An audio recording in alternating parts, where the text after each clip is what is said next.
সুপ্রিয় দর্শক, আসসালামু আলাইকুম।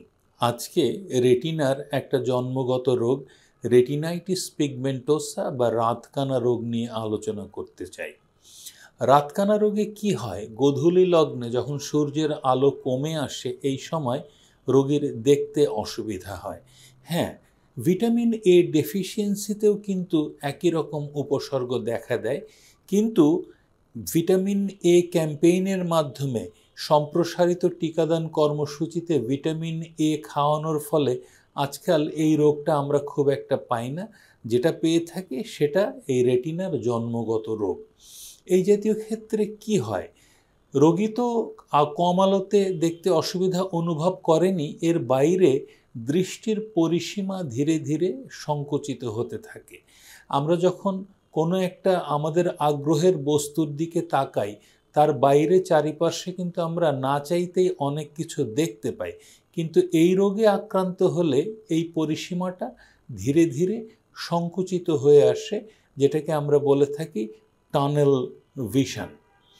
এখন চিকিৎসক কিভাবে বুঝবেন যে রোগী রাতকানা রোগে আক্রান্ত?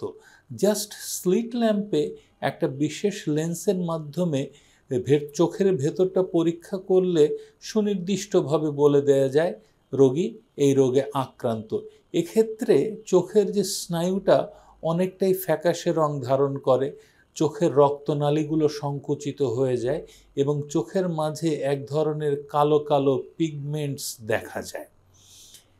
এ জাতীয় ক্ষেত্রে কি করতে হবে?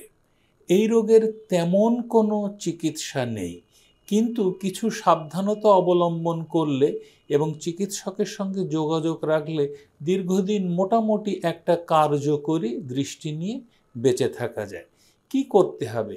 সূর্যের আলো থেকে রক্ষা করার জন্য বিশেষ ঝালরওয়ালা বা ক্রিকেট খেলেন যারা, যে এক ধরনের ক্যাপ পরে থাকেন, এই ধরনের টুপি পরতে হবে যাতে সূর্যের আলোটা চোখে কম প্রবেশ করে।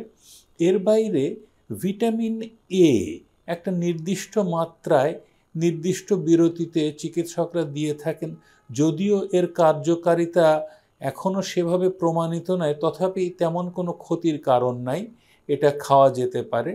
এর বাইরে চিকিৎসকের সঙ্গে যোগাযোগ রাখতে হবে, কারণ এই জাতীয় রোগ রেটিনাইটিস পিগমেন্টোসায় যারা আক্রান্ত থাকেন তাদের কিন্তু খুব অল্প বয়সেই ছানি পড়ে যেতে পারে। প্রয়োজনে ছানি অপারেশন করে লেন্স প্রতিস্থাপন করে দিলে দৃষ্টিশক্তির কিছুটা পুনরুদ্ধার হয়। এর বাইরে তাদের ক্ষেত্রে আরও বেশ কিছু জটিলতার সম্ভাবনা থাকে, যেগুলো দূরীভূত করা সম্ভব। এই রোগে আক্রান্ত হলে আপনি যদি নিয়মিত চিকিৎসা নেন, সাবধানতা অবলম্বন করেন এবং চিকিৎসকের সঙ্গে যোগাযোগ রাখেন, আশা করি দীর্ঘদিন যাবৎ একটা কার্যকরী দৃষ্টি নিয়ে বেঁচে থাকা সম্ভব। ধন্যবাদ, শুভকামনা।